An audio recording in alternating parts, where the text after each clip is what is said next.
Oh, I'm just going to say, Brandon, did you want to just run through a couple one-sentence descriptions of if I had a list of like 50 games to go through? Just list a whole bunch of games that we didn't mention and just be like, I played this, but whatever. Sure.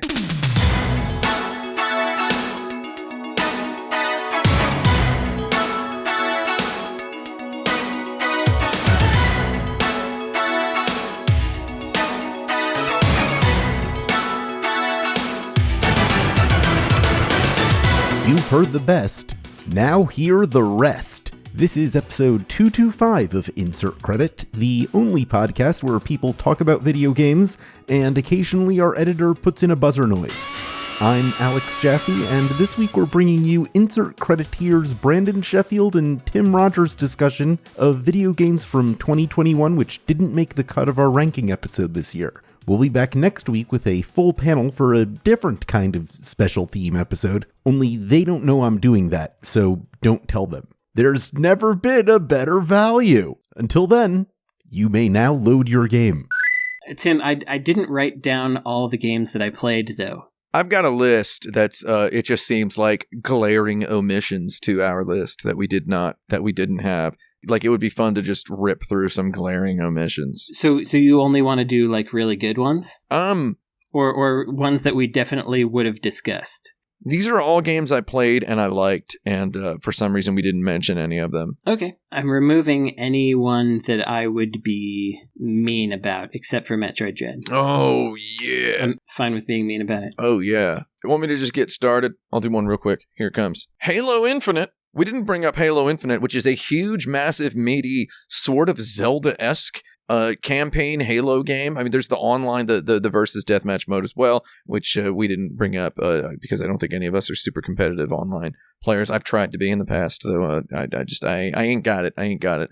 Though I do love the Halo campaigns. Curiously, Halo Infinite's campaign does not have online multiplayer at launch. Oh, weird. Which made me a little upset and sad because I was going to play through it with some friends. I just took it for granted that I was going to play it with some buddies. And then it turns out you can't. And then I was like disappointed as heck for a second. And then I was like, wait a minute. Maybe that means it's really cool. And then I played a bit of it, and it is, in fact, a big Zelda-esque Halo game. And that's kind of neat. And I feel like it's good to mention it because it got too much hate from weirdos back when they announced it. Yeah, I look forward to playing that one. Back when they announced it, it looked fine. But the gamer haters, just hater gamers, were out there just yelling about it, about the graphics not looking good or whatever. It's a huge open world, and it's running at a beautiful frame rate. Like, I don't know, man. What do you want? What indeed? I think the game was good. The game was good, period. So I'll mention R-Type Final 2, which it feels like we should have talked about a little bit. I didn't put it in my top 20 just because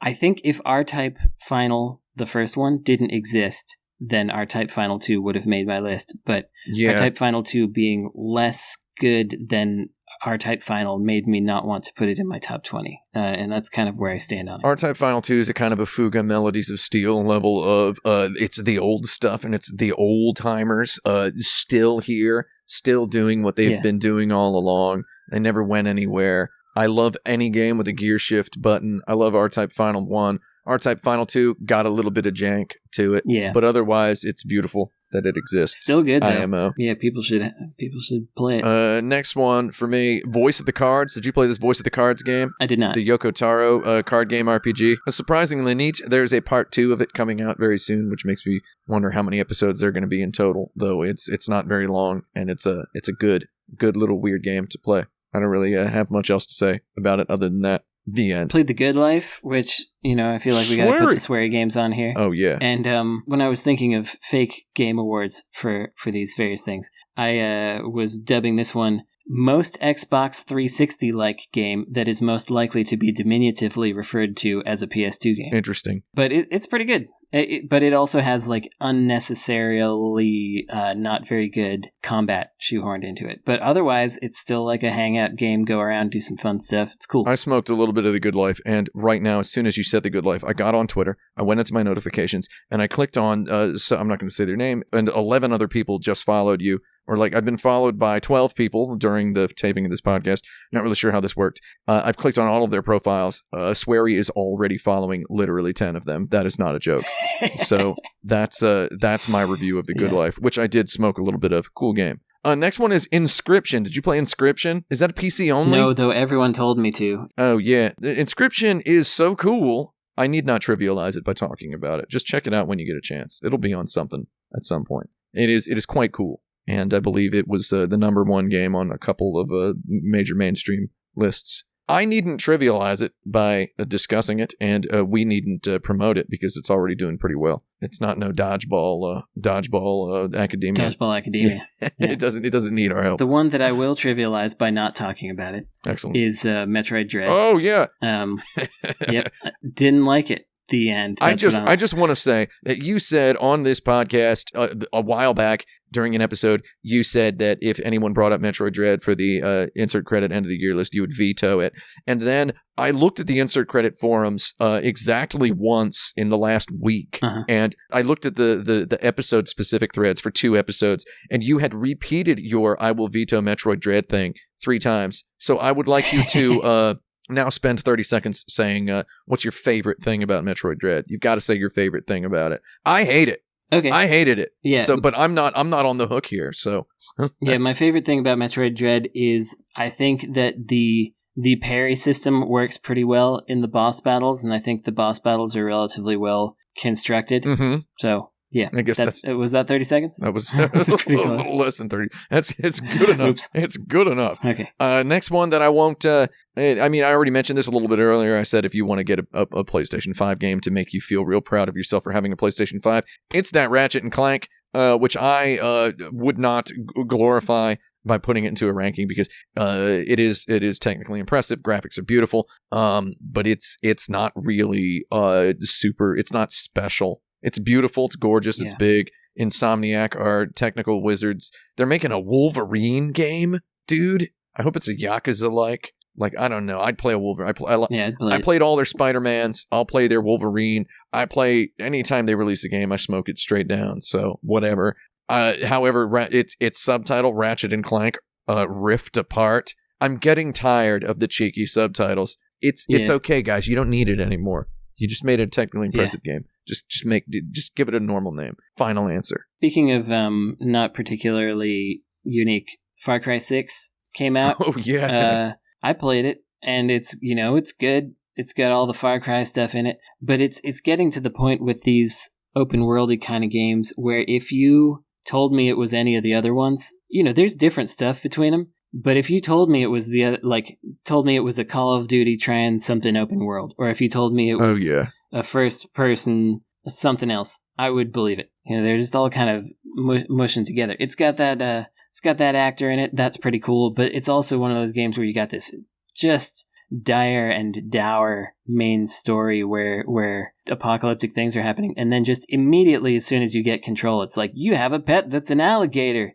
and let's go on some goofy side quests, and it just the dissonance there is wild, but it's a good game. Goofy as heck. Just didn't need to be on the list. It's just it doesn't scratch all of the itch. I played a bit of it because it was free with my AMD Ryzen 5950X processor. There was a code for it. For some reason, a free code. It's like I spent $800 on this chip, and now I get a free $60 video game that I played for an hour. It's like it's okay. I like the Assassin's Creed games, which do all the same stuff with a completely different format.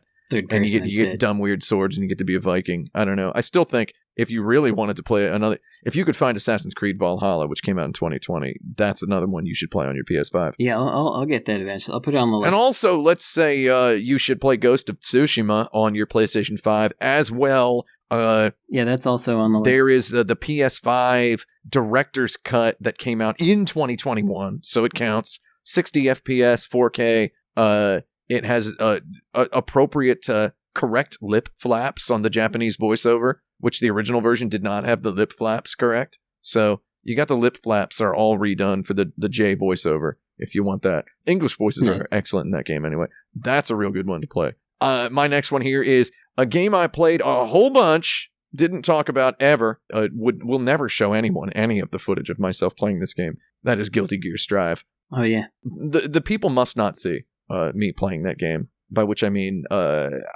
I'm never going to be an Evo winning. Yeah, you don't want Patrick Miller to look at it. Yeah, I'm never going to. Well, I mean, I sort of do want him to look at it, but in a different for different reasons. The only person. I mean, sure. People who are following along to the lore of my YouTube channel will understand this. But I'm never going to be an Evo winning fighting game player. But Guilty Gear Strive has been very exciting. Nice. Yeah, it's the old stuff again. It's the old stuff. The old people, the old timers are still there, still doing cool stuff. And speaking of that. Next one, Back for Blood, is the Left 4 Deaders doing their Turtle Rock thing again. And, it's pretty good. It's a decent, it feels like a Left 4 Dead campaign, kind of. But I didn't really like the card system on it. Oh, yeah. At first, it's kind of like, I don't know what this does. Later, it feels like it does something. But then it comes back around again to like, I don't know if this really does anything.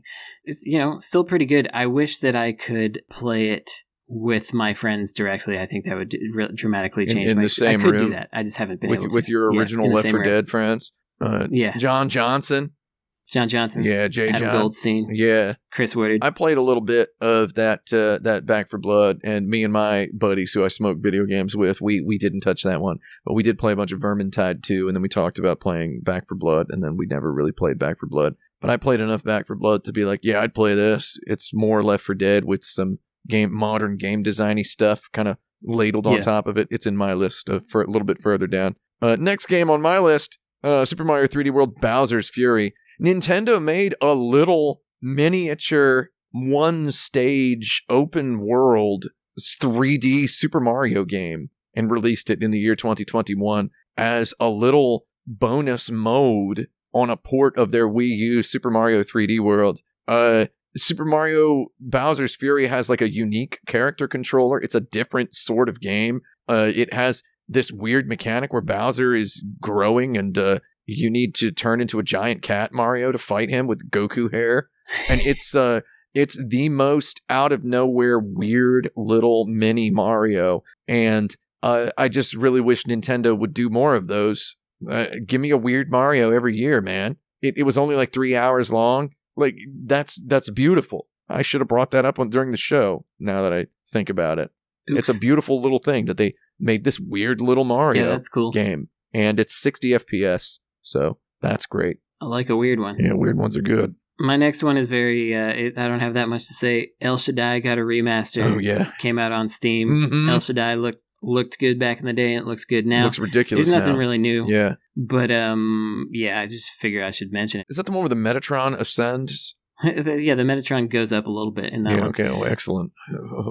Yeah, if only AAA games had gone in that direction visually, like let's try something instead of the let's make reality, then that would be pretty cool. My next one on my list, it was on my top 10, and then it fell to like the upper 30s in one day, in one fell swoop last week while I was watching Sony's Gran Turismo 7 announcement stream.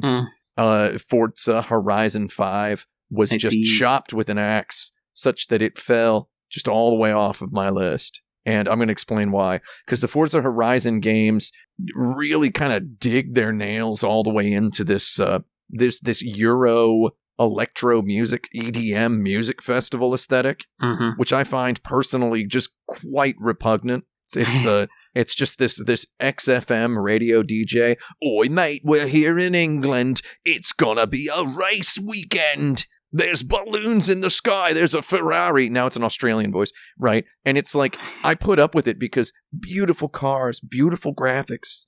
But then Gran Turismo 7, the trailer, had beautiful J-Jazz fusion music. Yeah. And they showed that the god-darned, like, main hub for the player is not one of 16 mansions you can purchase for in-game credits, but the in-game hub is a little roadside cafe. Nice. The menu is, you have a cup of coffee and you can see your currently equipped car sitting in the gravel parking lot outside through the window. Looks like a little Frank Lloyd Wright prairie-style architecture-looking cafe. Maybe I didn't look closely enough. Architecture heads, don't hit me. And I'm just like, that's what I want, man. Not just sound like an old person. I've been to music festivals. I get it. It's just, Forza Horizon 5, is it the best Forza Horizon game? I guess. I love those games. It was interesting to see Forza Horizon 5 get like a 10 out of 10 from IGN or whatever. Like, it was getting the highest reviews because everybody slept on Forza Horizon 4, and prior to that, a larger number of people had slept on Forza Horizon 3, etc. The secret is now out that those games are really, really just, hammeringly satisfying video games. And the secret is out now. It's just I didn't feel the magic XXXY or whatever XXXY, yeah. with Forza Horizon 5 the way I did with 4, and I didn't feel the magic for 4 the way I did with 3. Though I'm still feeling the magic. Didn't quite rub the rabbit. Didn't rub the rabbits all the way. And then I just see Gran Turismo, and I'm like, yeah, it's time for me to have another Gran Turismo. And today I bought F1 2021 on Steam because it's on sale today for some reason. It's like $20. So I bought. Nice. I got my F1 2019 on my Xbox, but I'm just like I was treating Forza Horizon 5 as a convenient hub for all my cars. All my video cars are in there, right? I got my Civic. Yeah. I got my Subaru. Nice. I got my Supra. I got my 1993 Toyota Baja trophy truck. You know, I got all my stuff in there, and I drive them around Mexico and feel real cool. And now it's like I'm ready to just go ahead and recompartmentalize my cars, you know? So I'm ready for Gran Turismo 7 is coming out. You getting that? Probably. Maybe I'll actually get it because I didn't like it from the first one, but I have listened to all the soundtracks. Yeah, dude. Those soundtracks are legit. It's coming out March 4th or whatever. Give it to me. It has the weirdest old man video game design stuff in it. You should watch, everybody listening to this, you should watch that stupid 30-minute presentation they did about it. I was just like, dude, I'm ready. That's why I'm wearing this shirt. I'm looking at myself on the screen over there. That's why I'm wearing this shirt. This is my Gran Turismo shirt. I've just decided, literally just now, this is the shirt I'm going to wear. This, if I were an Gran old Turismo man appreciation shirt, driving a car, listening to jazz fusion, I'd be wearing this. I need to get a big, ugly gold watch to wear too. And then that's me driving my Ferraris. Ferrari. Okay, my next game. Yeah, what's your next game? What you got? My next game is Solar Ash, which is oh yeah, what I would describe it as the little weird award I was gonna give it is most 3D Sonic game. Oh yeah, because it's a game where moving around, going fast feels great, and then the entire rest of the game is put there to stop you from doing it. It's got a lot of good stuff to it. When it's in the flow, it feels good. But so much of the time, it's like, and now you will fall down to the start and you have to get all the way back up again. Or now it's time to slowly climb across this sludge. When you're moving around the world and you're like in bouncy clouds and you're skating around, feels great. Yeah. Grinding on stuff. I don't know. So most 3D Sonic games. It's got the exact same problems as 3D Sonic. I liked it a little bit. It gave me a pretty bad headache because of all the colors. It was actually a little bit. I mean, I've got this headache problem. Still liked it. Very nice, smoothly performing game. I'm pleased to see the developers of Hyper Light Drifter moving move along to something quote unquote effortlessly. I'm sure there was tons of effort involved, but it really feels like they just naturally made a 3D game. Oh man, I love the dithered cape on the character. That looks really good. Oh yeah, just a whole lot of taste in the graphics. I would use the word, it's a very taste-filled video game. It's tasteful. Yeah. We just got a new Twitter follower. Hold on. Sweary is following him. Who is this guy's got 4 followers? Why are you following this guy, Sweary? Oh, he has no tweets. He has literally no tweets. Come on, Sweary. Bizarre. What's your next one? Anyway. Next one, Age of Empires 4, dude. They made an Age of Empires 4 and it owns old people, old timers still doing the same stuff. Just got to keep saying that. It's on Game Pass. Again, best deal in games. That Game Pass is pretty good. Play it with a mouse on a PC. You ever think about making a football sim and calling it Age of Empires? Because I sure have. Like that would have to be a British soccer. Age of Umpires. Wait. Yeah, baseball though. Baseball's fine. Let me go ahead and just do my next one since that one was so short, and this one is also short. Sure. No More Heroes 3! Yeah, that's on my list of I should play it. Still goddarn making those. Good job making another one of those, I guess. Good work, Suda. Yeah. You know, good. You made another one. You want a medal? Like, good job. Like, you gonna make a 4th one now? You can mow the lawn in this one. Is that it? You can mow the lawn now? You gonna make another one? Yeah, go for it. Whatever, I'll play them. I don't care. It was interesting to play one that I didn't, single-handedly make myself. So that was actually quite. I was like, I'm impressed that they made one without me. Of course, it's not as good as the ones I made all by myself. So that's weird. Anyway, next one, Brandon, for you. My next one is Umurangi Generation. Oh! Nice. That's a good one. The second best Dreamcast game of 2021 is what I was calling it. That's Dreamcasty as heck, dude. After Beyond Wonderworld. I like the vibes. Obviously, the vibes are the coolest thing about it. It's almost too much vibes. What I don't like as much is how often I get stuck in geometry and rocketed into the sky. Because that happens. It happens to me a lot. The devs were like, "Oh, this is a really rare bug. Can you say how you did it?" I was like, "I don't know. It happens every third time I walk up some stairs."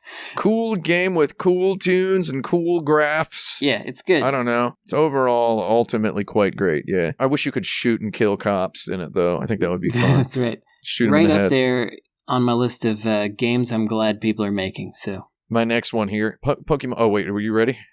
No, you go for it. I think I was just going to say the same one. The next one, Pokemon Diamond. I played that Pokemon Diamond remaster. It literally is my next one. Oh, it is? Oh, nice.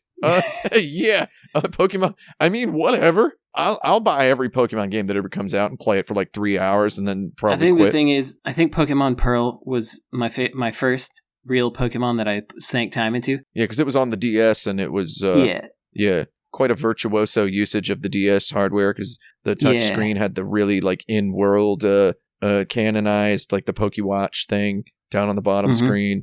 Like it was very well done. Some of the nicest, the art in Pokemon Diamond and Pearl on DS was so good. A masterclass in UI. That held me back from liking this one as much because this just felt like they put a veneer over it and it didn't give me anything different. Yeah. I played enough of it to be like, oh, this rules, I guess. Yeah.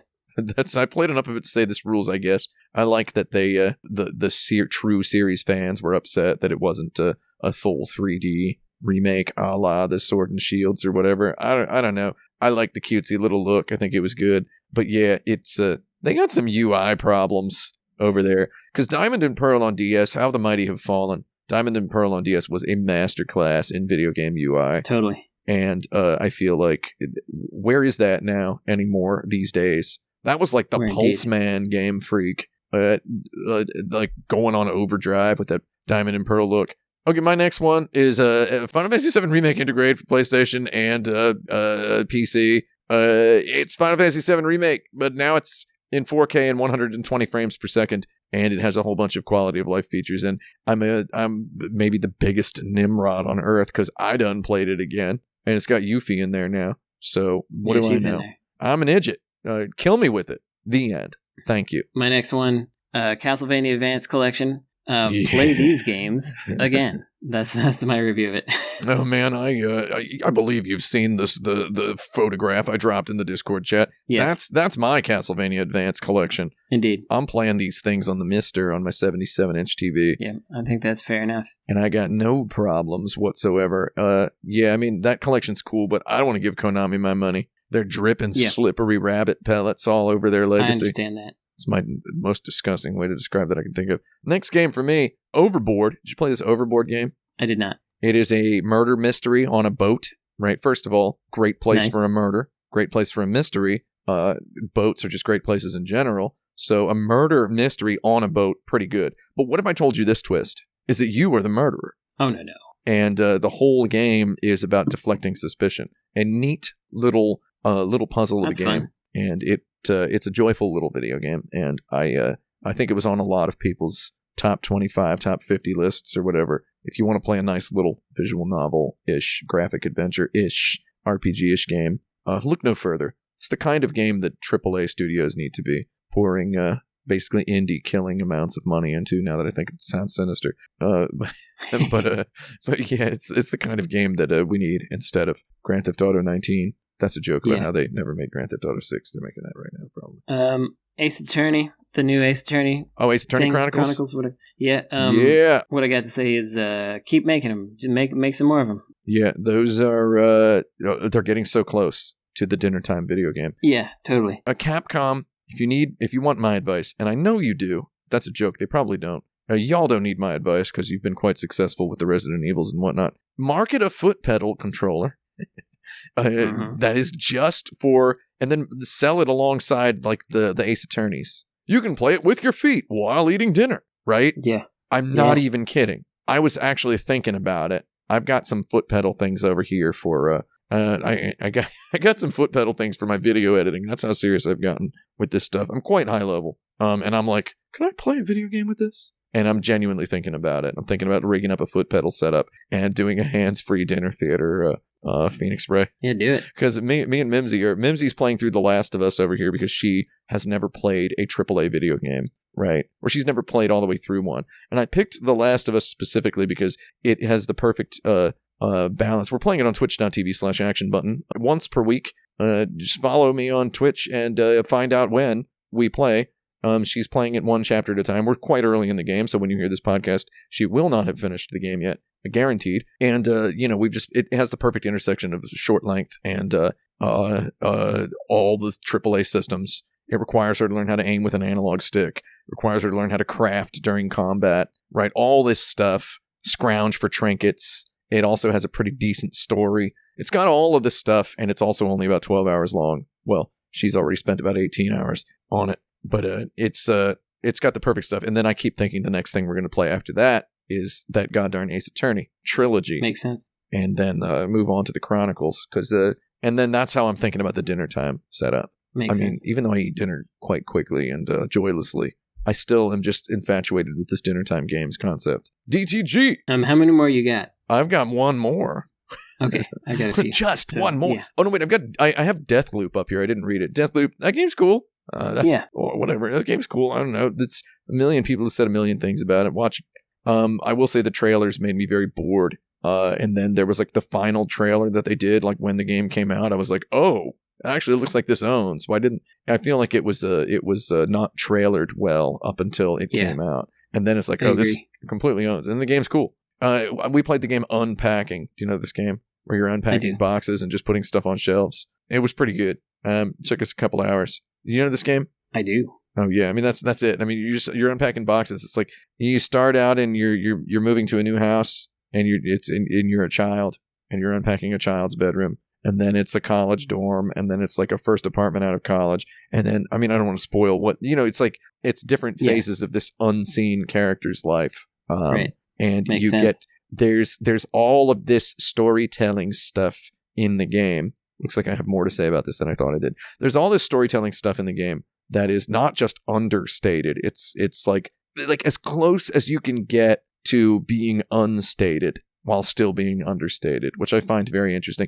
Like the stuff that your main character keeps when they move from one house to another, right? She has a certain very distinctive stuffed animal that she takes with her from childhood, for example, right? But it's all of that stuff, and then the fact that there are no explicit cutscenes with story, I find that very impressive. And if you find yourself, dear listener, struggling for a little tiny bit of inspiration on making stuff, I don't know, check that game out. It's kind of neat. It shows you a couple of neat little narrative things that I have not seen executed exactly that way in other video games. The end. Thank you. I got one here, which I was calling most Super Nintendo game of 2021. That is Evil Tonight. Evil Tonight. Yeah, Evil Tonight is a little game from the like Strikey Sisters and whatever. You see their games on sale on Steam on Switch all the time, and you're like, maybe I should get one of those. But this is like it's a Resident Evil like game. It's got a lot of the old school design problems, but it's also pretty easy to get through. The main character is kind of annoying. Whatever, it's pretty good though. I like when they're annoying. I played through it in 3 nights, and I was like, cool. I played a Super Nintendo Resident Evil. It's just that. That's what it is, and it's fine. I mean, arguably, you could call it a Super Nintendo Sweet Home. I could. It's got that nice. So I have this game on Steam, and I launched it, but I didn't really play it. This game does look cool. You can play through it real easy. It's pretty breezy. Yeah, it is definitely one of those. I saw them graphics on the eShop, and my eyeballs went boing for about half a second. And I was like, oh, I'd play that. They know how to get me. They know my number with graphics like this. They've got a direct feed to my landline with graphics like this. I got a couple more. I don't know if you got any more. I got 2 or 3. Oh, go for it. Hit me with another one. Well, I feel like I should talk a little bit about Eastward because... oh, yeah, you did mention it earlier. It was so close. Played a little bit of it. Because that game, I feel like it's almost one of those dinner time games because it's so... The moving around is smooth. The puzzles are so minor that they don't provide much of an obstacle. The action's pretty straightforward. You switch between 2 characters, and it's all pretty fine. And I kind of like how it looks, and I think the music is nice. And then the story was so repellent to me that I stopped playing it. And I would love to have that exact game, but with a story that was like about nice things happening, because that's what the game feels like it's trying to give you. And then the story is like, no, I want to do something else. And I didn't like it. Oh, I just wanted to say I played the first 2 hours of that game. And I mean, I try not to toot my own horn too much, but I think I'm pretty smart at knowing what's going on in this story. Man, I have no idea. Well, that apparently compounds itself as the game goes along. The story becomes less comprehensible. My buddy Doug Jones was telling me, Doug Jones, if you're listening, how you doing? I played Eastward when I got home after that, and I don't really get it. I do like it. It looks cool. It looks good, and it plays nice, but I'm not going to play it because it doesn't just look good. It looks darn good, dude. Yep. Other games that I got here. Oh yeah, 2020 game that I should have played in 2020 because it probably would have been on my list. That's Paradise Killer. Oh yeah, PK. Whoops, I missed out on that one. And then lastly, I have a little best music category. Oh yeah, let's hear it. Unsighted, Flynn, Son of Crimson, and Get in the Car, Loser. Get in the Car, Loser had a soundtrack meticulous. Yeah, so those are the three soundtracks that I liked very much that were not in the top 21. Very good. I think that's all I got. Yeah, that seems right. I mean, I don't know if there's any more 2021 games I would want to mention. I just can't think of any other ones. I got a bunch more that I played, but there's nothing else. I guess one little side anecdote is that I review, or rather judge games for the DICE Awards. Yeah. And in the action category, which is one of the ones that I helped judge, everyone was supposed to review 2 games. And what is amusing about that is that Ed Boon he's one of the judges. Oh, that Ed rules. Boon of Mortal Kombat fame. Guy rules. He did not review 2 of them. We're supposed to each do, I mean, we were supposed to play them all, but you were supposed to do a deep dive in which you write about 2 games. And I did 3. Ed Boon was assigned 2, and he did 1 of them. And so, to the people that made Boomerang X, Ed Boon played your game. I just want them to know, because I feel like I would want to know if Ed Boon did a deep dive on my video game and played it. I'd want to know about that. Did he like it, or was it a deep dive of hatred? The DICE Awards have not yet been revealed, and so I shouldn't say. Can't say. Oh, excellent. Can't say, but, was it a deep dive of hatred, Ed Boon? Let's get him on the show. Get him on the show. Yeah, let's get him on here. Get him on here. I think that's it. I should probably go because got to do some stuff. Take the dog out to pee, for example. Oh, yeah. Dogs, you got to water the dog, as they say in England. Is that how they say it? They say water the dog, poop the dog, etc. Water the dog. Got to empty the mutt. Empty the mutt. Yes. Yeah, just tip him over. You saw my dog when I had him on the camera here, right? He's a good dog. He's a good boy. You know what I like? I like when I'm sitting at my desk and I'm just sitting by myself and I'm working on something and I got my headphones off and the music off. And then suddenly I just hear my dog drinking some water, and I turn around and he's over there just like hunkered over his water fountain. The sound doesn't bother me remarkably. And he's just guzzling. And he's drinking for about as long as it would like take me to drink a 20-ounce bottle of Mountain Dew, Baja Blast, 0 sugar, you know? And I'm just thinking, it takes him as long, like, he's 1/25th my size. Shouldn't it take him 1/25th the time? And it's like, no. It's all about the average, the delivery method, 1 sip volume. Yeah, the volume, the fluid volume per sip. And so I think that's God's number. Basically, is how long does it take someone to drink their equivalent of a dew? You know. Yeah. I like when my dog drinks. That's all there is to it. Same. I like when my dog does that as well. He drinks about 2 pints of water a day. It's pretty good. Yeah, he's guzzling. He guzzles, man. We got to fill this fountain up. He's a little goddarn 6-pound dog, man. Yeah. Just guzzling. Ah, man, Nice. Talking about dogs is the good stuff. I'm going to go hug my dog after this is over. Okay, well, I'm going to get out of here. Let's, we'll Oh, yeah. do some stuff later. Goodbye. Bye Oh, for and now. here's one of these for you. Beep, beep. God, what All a right. good sound. It's a good one. It's so good. It's a good one. All right, I'll talk to you later. I'm going to go. I got to All right, get up bye. and cross the room to turn this off. Bye-bye. Goodbye. Well, now I'm alone, and I can say, to my heart's content, goodbye. Hello. I don't know if Jaffe gave a little explanation for this, but Tim had the idea to try something new where we write specific essays and then try to read them aloud, and we'll play them live on the podcast and react to them later. That's the intention anyway.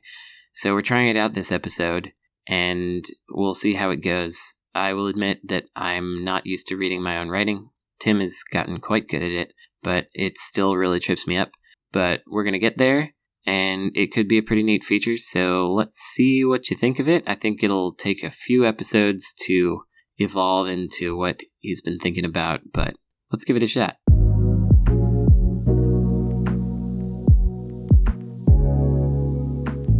Hello, it's me, Brandon Sheffield.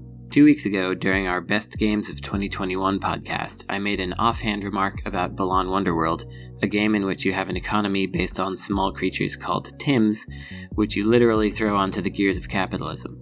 I figured I'd expand on what I meant by that. Tims are little creatures that hatch from eggs and live on the Isle o' Tims, which is your hub world.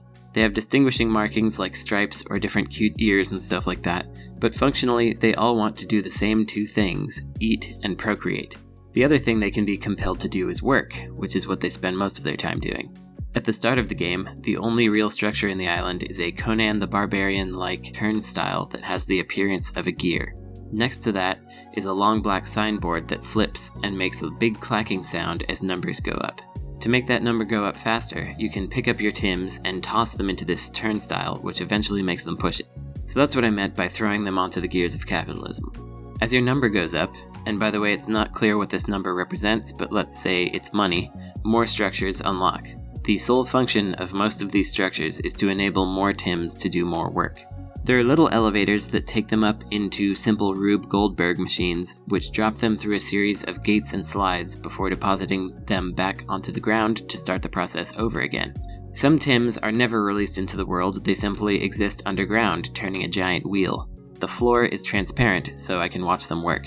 All of this is work simply for the sake of work, because the only thing that is created out of this constant grind is a number that goes up, and then an occasional structural addition that theoretically enables more work to be done. But the apparatus itself is inefficiently designed. Tims get regularly jammed up at elevators, for example. Two of them will try to slide down a slide at the same time and get stuck for a while, causing a massive traffic jam behind them. There are regularly a dozen Tims piled on top of each other, stacked 2 or 3 high, bouncing up and down on an elevator to try to get to work, but unable to do so. Of course, after a while there is more than one elevator. There are 2 and then 3. But the Tims never take the second or third route. The first is easiest to slide into, so almost every Tim takes that path. The number doesn't seem to go up much faster when Tims take the other 2 paths either, so why should they bother? I also mentioned that Tims want to eat, but I didn't tell you that what you feed them is gems. You feed them one kind of money in order to make a different kind of money. Gems are something I can collect for free in game stages, and which Balan themselves will double if I complete their minigame. Once you feed the Tims enough to grow large, there are unique kinds of apparatus that these rich Tims can use to generate money, but they never want to do it. They're full now and they don't want to work. They just want to procreate, which happens when you throw a medium-sized Tim at a large one. They instantly create an egg, which hatches a Tim that's too small to work.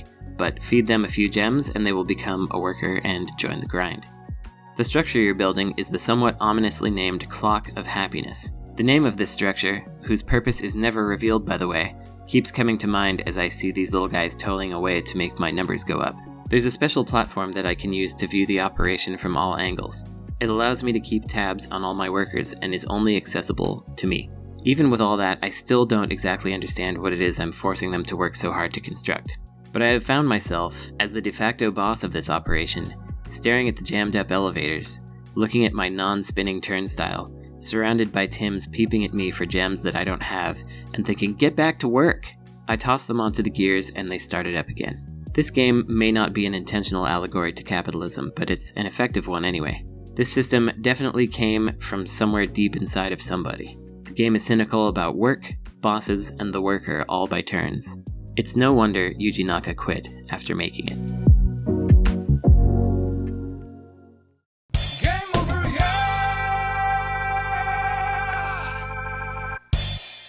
Insert Credit Show is a production of Insert Credit and is hosted by Alex Jaffe, with Tim Rogers and Brandon Sheffield appearing in this episode. Original music by Kurt Feldman, editing and good looks by me, Esper Quinn. Thanks for listening.